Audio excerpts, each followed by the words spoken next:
Hey guys, what's going on? Jeb here, and in today's video, we're going to be doing a little bit of technical analysis on Bitcoin and the cryptocurrency markets, and more specifically, I want to zoom in here to the hourly chart and do a little bit of technical analysis on this consolidation pattern, which I found here on Bitcoin. As you can see, Bitcoin is currently under a downtrend of resistance right here and an uptrend of support right here, which puts Bitcoin in what is known as a triangle consolidation pattern, a symmetrical triangle pattern that's going to be ending in the next couple of days. You can see if we were to drag these out, this pattern will be ending on the 4th or 5th of December. So we only have a couple more days before Bitcoin either breaks this downtrend of resistance or breaks this uptrend of support. So in today's video, we're going to be discussing which direction Bitcoin is going to break out of this consolidation pattern and how significant of the breakout it may be. We're going to be discussing all of that and more in today's video. So if you enjoyed today's video, definitely consider dropping a like and hitting that subscribe button. But without much further ado, let's go ahead and get right into it. Bitcoin is down a little bit from yesterday, trading at $4,084. I want to address something here at the outset of the video,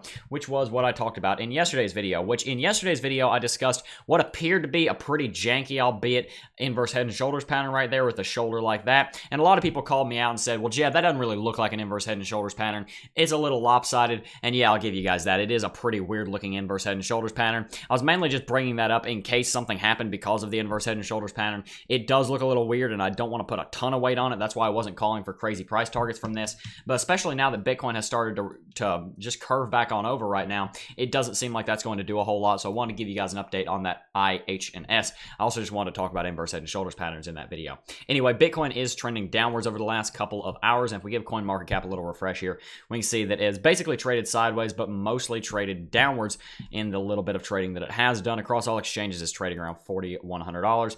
If we sort by change over the last 24 hours here, we see Freecoin is up 183%. Which is, that's a lot. I'm too stupid to think of a pun for that one. But basically, the entire market is not completely red, but we see more red than green. If we scroll down here, we're going to see the vast majority of the market is red. Maybe 60 to 70 cryptocurrencies are in the red. Factum is at the bottom again. I don't know what the deal with Factum is, being one of the most volatile altcoins you guys have seen. That, as a matter of fact, I know I've made that pun 10 times by now. As a matter of fact, Factum is almost always at the top or the bottom of this list, which I want to repeat this. I've said this before, but a lot of times when you see a cryptocurrency or any asset in general, any kind of thing that you could trade in general, being at the top or the bottom of one of these lists, meaning that it's one of the most volatile cryptocurrencies, that's one of the things you want to look for when you're trying to find an altcoin to trade. I get that question a lot. Jeb, how do I find an altcoin to trade? What altcoins should I trade? How do I discover which altcoins to invest in? These kind of things. If you're looking to trade volatility, one of the best ways to do it is look for volatility. And Factum has been a very volatile cryptocurrency here over the last couple of weeks because it's always at the bottom or the top of this list. It's either up a lot or down a lot. And if it goes down a lot, it's probably going to bounce. And if it goes up a lot, it's probably going to crash. So it's a lot easier to trade, and you can make a lot more money when it's a lot more volatile. Also, when it's a lot more volatile, disclaimer here, it's easier to lose money in it, so you guys got to be careful with that. Anyway, that is one of the things I use to find altcoins to trade, is their actual volatility, because of course there's more money to be made, especially if you're not using leverage. Anyway, I do believe that was everything we wanted to cover here. Bitcoin has a daily volume of around $5 billion. Bitcoin dominance hasn't moved in the last month or so. So yeah, I think that's basically everything. This video is probably going to be a bit shorter because we don't have any real major news to get to in today's video, and this is just one pattern. But you guys know how it is sometimes. There's not a whole lot happening in the market, and basically we've just seen Bitcoin trade sideways over the last couple of hours. Really, we made the Bitcoin video, we made the video for yesterday right here, I believe. That would be 9 o'clock yesterday. Yeah, that was around the time I recorded yesterday's video, and this is the price action that we've seen since. Bitcoin just kind of humbling over right now. Humbling over, that was a weird way to put that. Falling over and not really doing a whole lot. But I did notice this consolidation pattern, because when you look at charts for long enough, you get what I forget who I got this phrase from. This is not my phrase, but you get something called chart vision, which is just the ability to see things on the chart without having to do technical analysis on them. A lot of the technical indicators and the lines and stuff I draw on charts, I do for you guys' benefit. I can see these things without the aid of them. And the only reason I'm saying that, I'm not saying that to gloat or anything. I'm saying that because when you get into technical analysis enough, and when you've done technical analysis enough and you're experienced enough, eventually you're going to get to the point where it's kind of second nature. And since I've been doing this literally every single day for the last year because of YouTube, then you start to just notice things. And one thing I noticed when I was sitting down to make this video today was this right here. We have a downtrend right there, and we have an uptrend right there. An interesting pattern, albeit there is one major problem with this pattern, and that is this gap right here. This gap right here on this downtrend is a little bit of a problem. I would like to have seen the market come back up here and come down and to retest it to really strengthen that downtrend of resistance. So the downtrend of resistance is kind of weird, but we do have 2 points over here to reconstitute the downtrend right over here. You could just as easily draw the downtrend something like this. If we were to delete this, it's not what I meant to do. If we were to delete this, I said, then we could obviously also draw the downtrend something like that. So we do still see a downtrend, and we're just extending it out a little bit to make it perhaps a little bit more valid and perhaps a little bit more accurate to which direction it should be drawn in.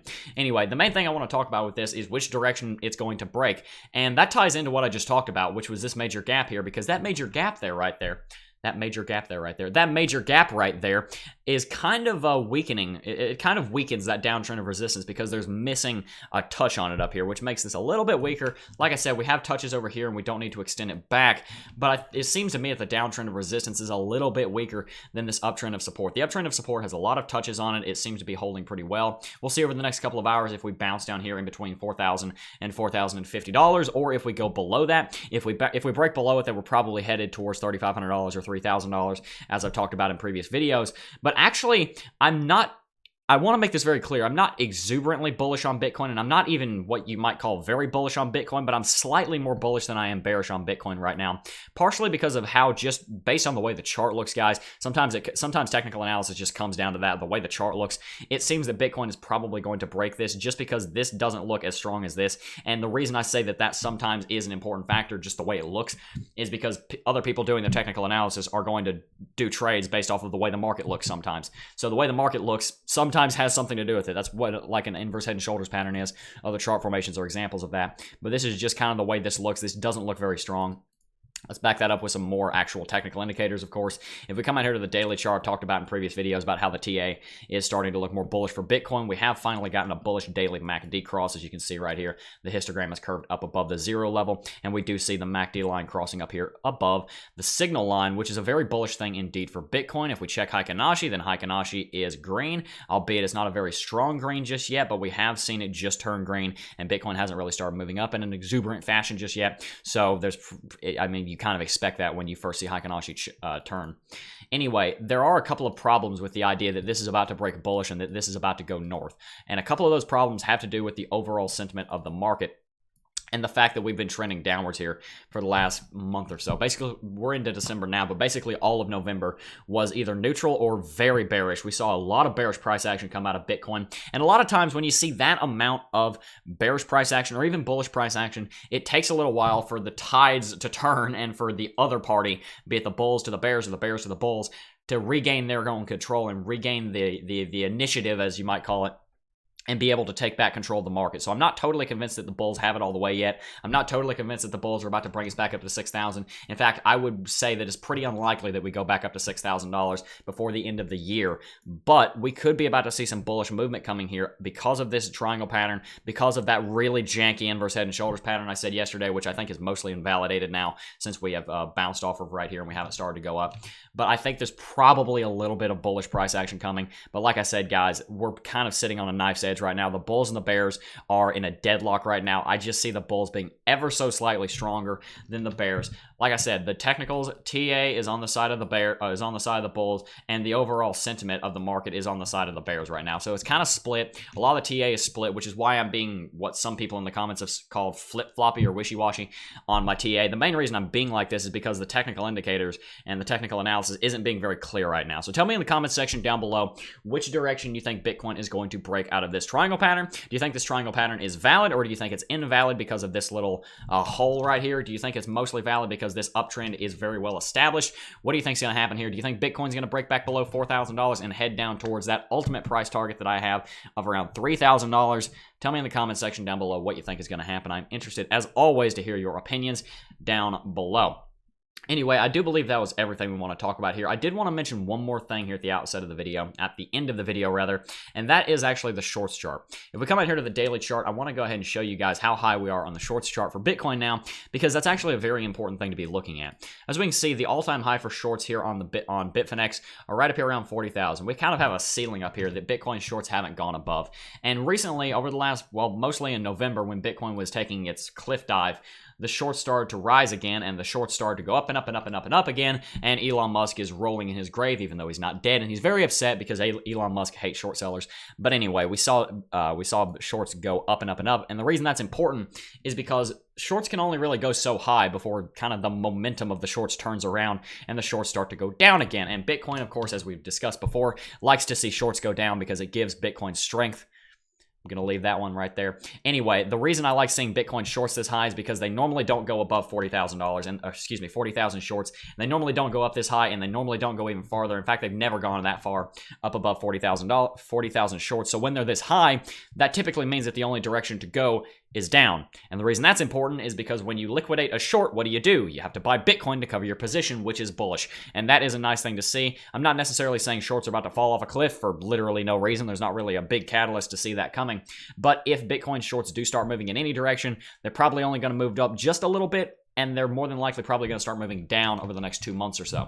So watch out for that. If Bitcoin shorts start going down, then that's a very good sign for Bitcoin, because that's going to give buying pressure to Bitcoin, help encourage the bulls, and keep Bitcoin moving on the upside, or at least holding neutrality like Switzerland in World War II, and keep going sideways, selling firearms to both sides. I don't know. I went on a history bench. I'm sorry. Anyway, like I said, tell me in the comment section down below what you think of this triangle pattern. I'm interested to hear your opinions. I do try and read every single comment, so go ahead and leave one down in the comment section down below. Anyway, guys, if you enjoyed today's video, definitely consider dropping a like, hitting that subscribe button, and smashing the notification bell.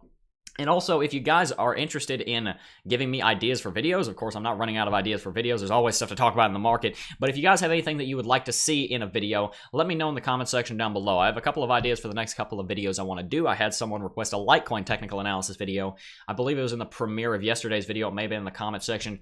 If you're watching this video, you can correct me if I'm wrong. But I do believe I'm going to probably be doing an altcoin technical analysis video here in the next couple of days, because I haven't done just a quick altcoin TA video on like 8 different altcoins in quite some time. Anyway, I am well and truly rambling now, so that is actually going to do it for this video. Guys, I do want to thank each and every single one of you for watching as always, and I will see you guys in the next video.